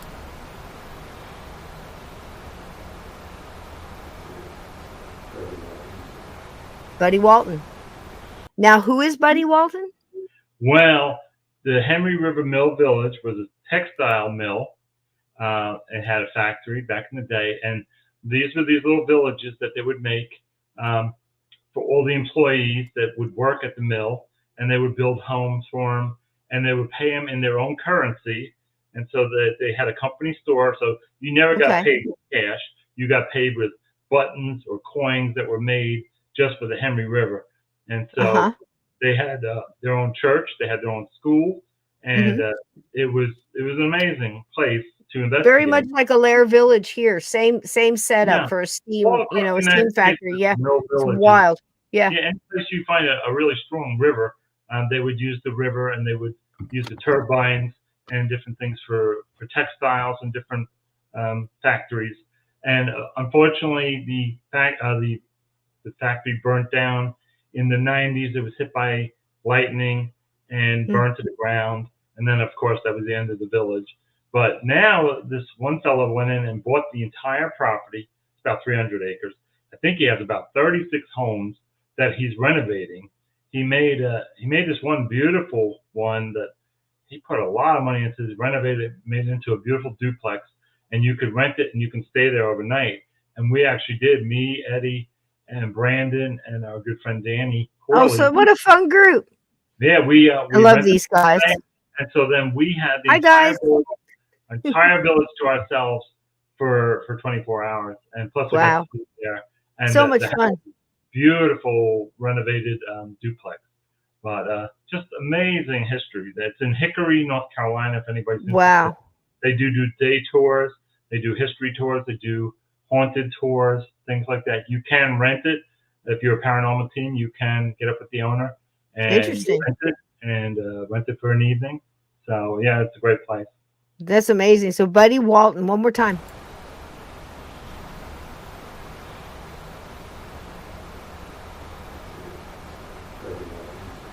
I hear it clear as day now.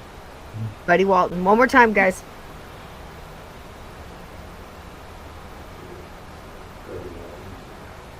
That's nuts. It's very clear. It's very clear what yep. All right. Now the next one is Wilkes, Cleveland. Oh yeah. This is up there in Wilkesboro. This is part of the Tom Dooley episode. And this is the Cleveland house next door. I don't know what the EVP is saying, but you can play it. All right. Here we go, folks. All right. Heads in. Close your eyes. You can hear better when you close your eyes.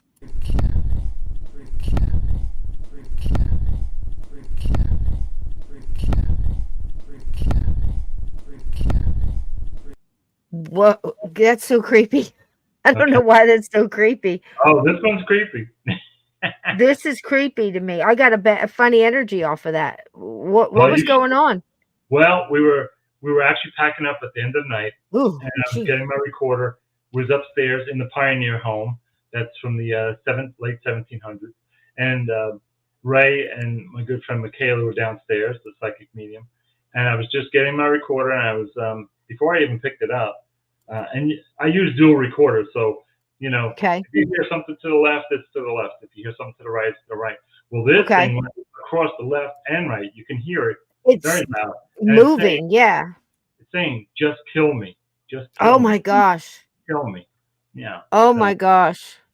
And you can hear Oh it my over gosh. left to right. So it must have been zooming past me. It's like moving. Yeah. yeah, as it was And going it by. just got such a weird, intense energy off of it. Not Oh, and yeah. not in an evil way, but it was creepy. I don't know how to describe it. Okay, Yeah. here we go again, guys.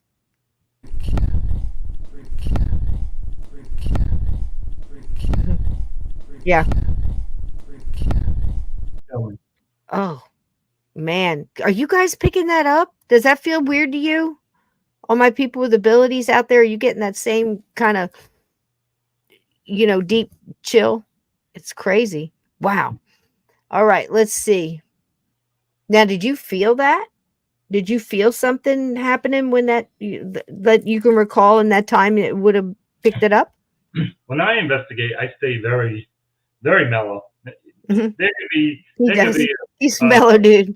300-pound ghost next to me, getting ready to hit me with that, and I wouldn't even know. Uh-huh. Stay very easy keeled, and Yeah. so that didn't sense anything, which I'm glad in a way I don't, because Mhm. I don't think I would capture as much as I do. I just go do Yeah. my job, and like I said, I've been doing it for so many years now that I know. I'm kind of accustomed to it. Yeah, that just had such it had like thorns on it or something. It was really weird. It must have been a very during yeah. the review, it blows my mind. I'm like, holy shit! Yeah, you picked it up then? Wow. Oh yeah, I've heard so That's many wow. crazy things over the years, but yeah, that's a crazy one. I know. It's usually they don't hit me like that. Sometimes I get really sad. It'll make me sad, or because it's just a little bit of their energy. It's that's why I try to warn people about electronics so much. We always complain that this person's calling me or texting me, and all this other stuff is draining you. Well, you're answering them. You're in there. You're in the social media. And you're answering. You're interacting with that energy, and you're taking some of it in. So just don't accept it. Just stop interacting with it. You know what I mean? You don't have to accept the energy is what I'm saying. So it does have its effect. Okay, this one is again from the jail. Okay. And let's see what this one says.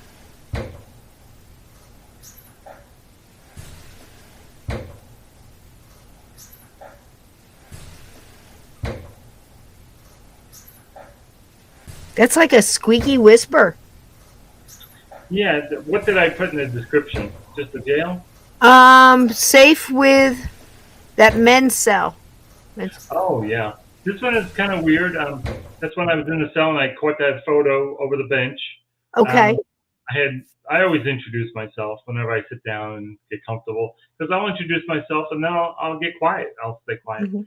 And so I just told them what I was doing there. And this one is a whispery voice, and it's saying, "Safe, it's okay with us." It's saying something similar to those lines. So it's But- okay with us. Reading Steve, that, did you hear that last one? I know you were out and about, probably, but did you hear that last one? I was interested to see how it went through your filters on it. Did you get a chance to hear that? No, can you play it again? I sure can. Listen here. Thank you. Right, ready? Yep.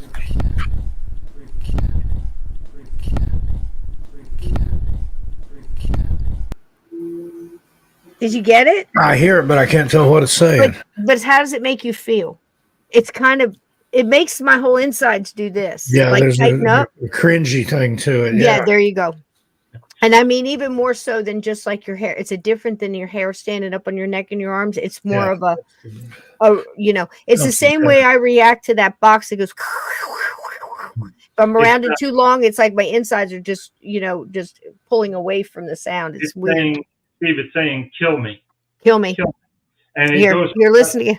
My dual recorder from left to right. You'll hear it zooming past me from left to right. Kill It's me. actually moving. Here, listen again, Steve.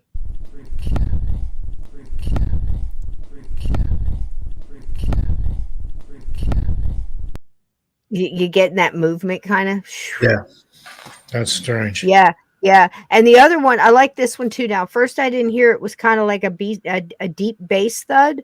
I'll let you listen to it once, and then and Mike can tell you what it was saying, and then as soon as you can hear it, then, but it's very, very clear.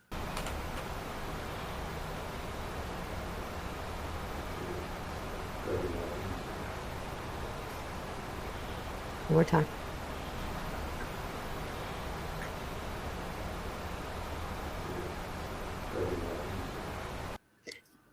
Now he's saying it's real low, but when you hear like a little, and you hear a break, and then you hear the da da da da, you hear that sound. He's saying Buddy Walters, and that was somebody that would have connected in.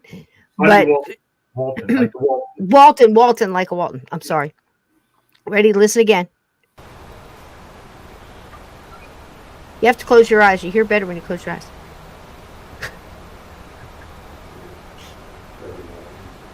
Now you can hear. Yep. Now you got it. Right. Man, that was good, wasn't it? Yeah. That was amazing. So, so much fun. And I do believe that you get these EVPs because, without a doubt, it's your aura, it's your vibe, it's your, the frequency that you're on. And it's absolutely true. What freaks me out, with some of them, again, this is a jail. And, again, like I said, they, for some reason, there's somebody in there that stayed, or they're attracted to us and they came in with us, or whatever it may have been. But with so many of yours, when you look back, there was a significant answer to, what you were saying, or what you were, you're getting answers to things in some ways. And I think that's really cool. It's really cool. So keep going. What's the next project? Oh my gosh. I always hate when I finish a project because I'm like, what's next? What's next? I want to get excited about the next. I started on my next one, which is an old school from the 1940s, and it's about 5 minutes from my farm up in Tennessee. And I met the owners many years ago, became very friendly with them. And when they found out what I did, they asked me to come in and investigate, which I did. I've been the only one to ever investigate there over the years. How cool.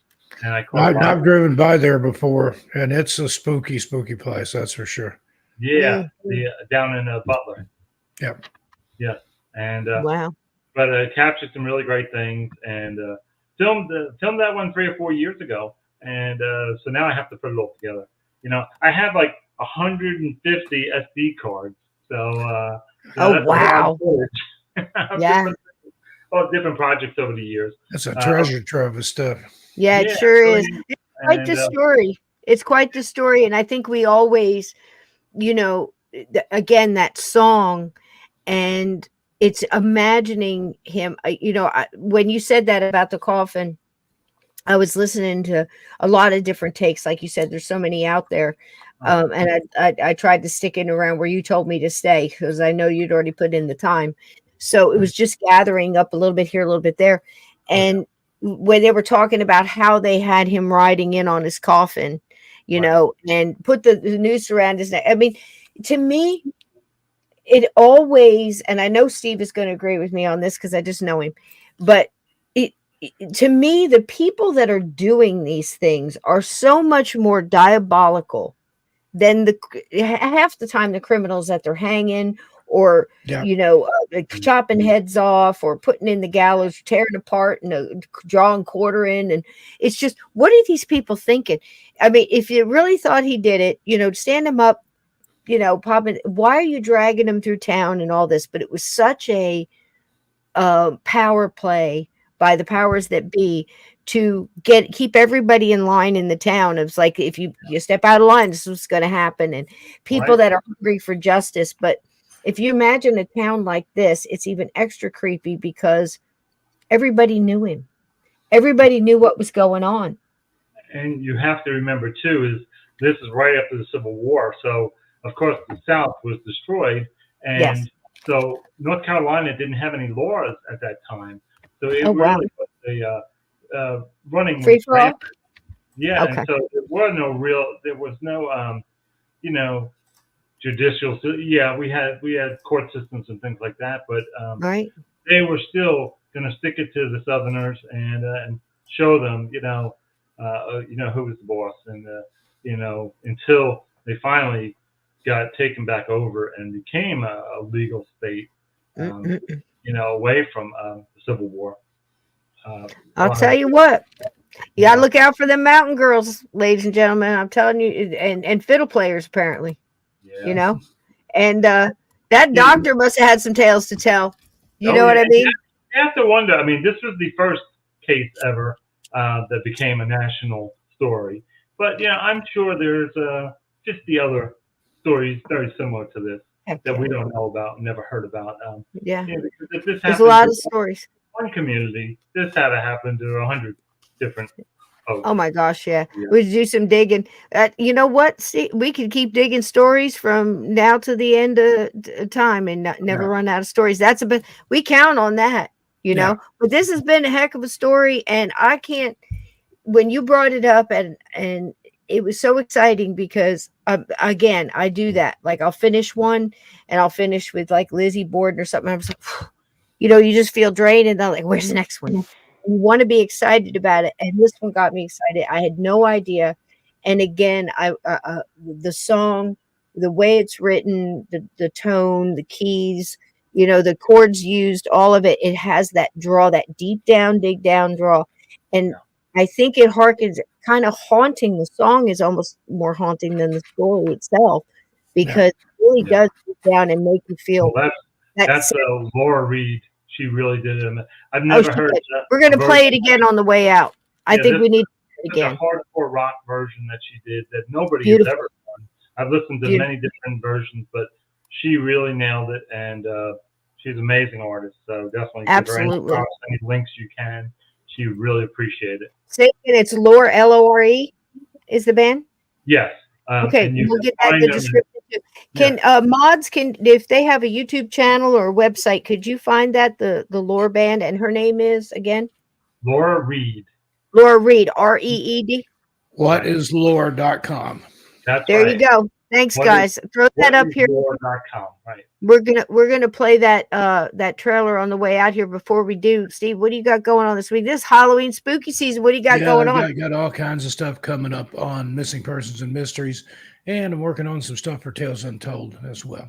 There you go. And as far as over here, tomorrow night, please be here 8 p.m. Eastern time for the beginning of our Halloween.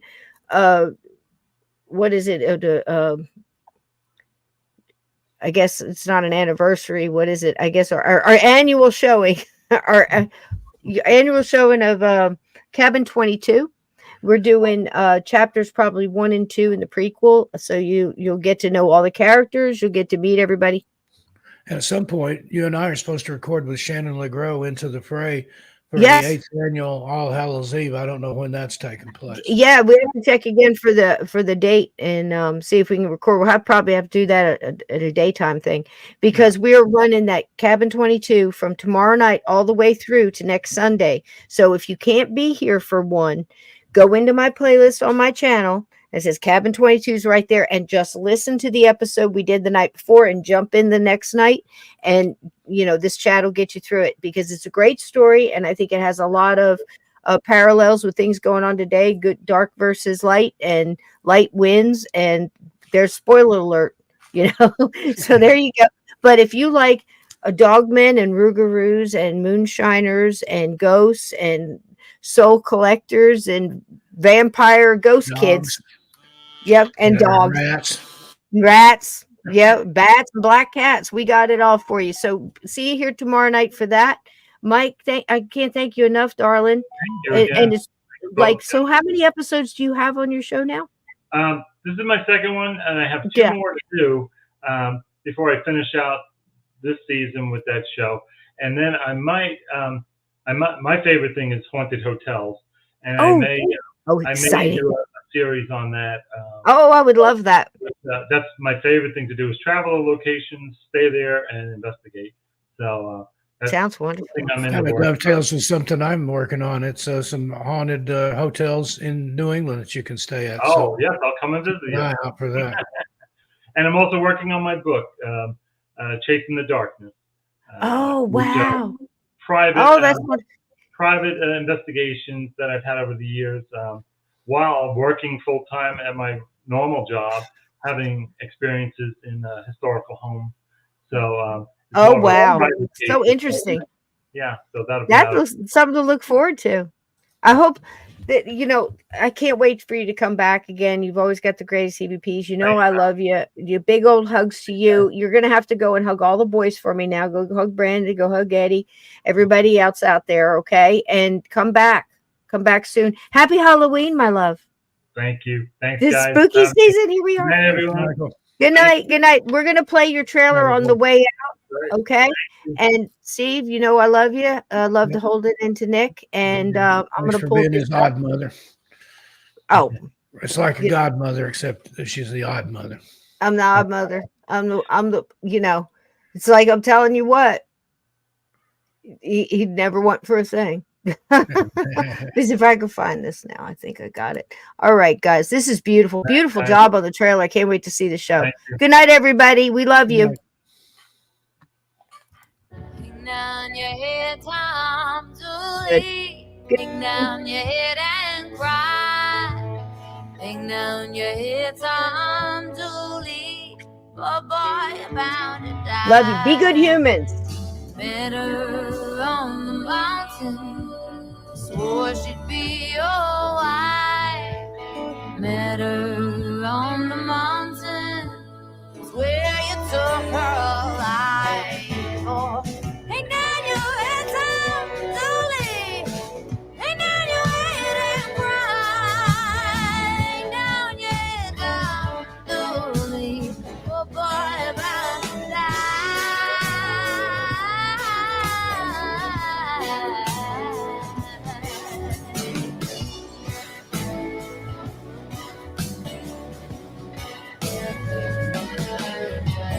Hang down your head, hang down your head, hang down your head, hang down. Hang down your head, hang down your head, hang down your head, hang down.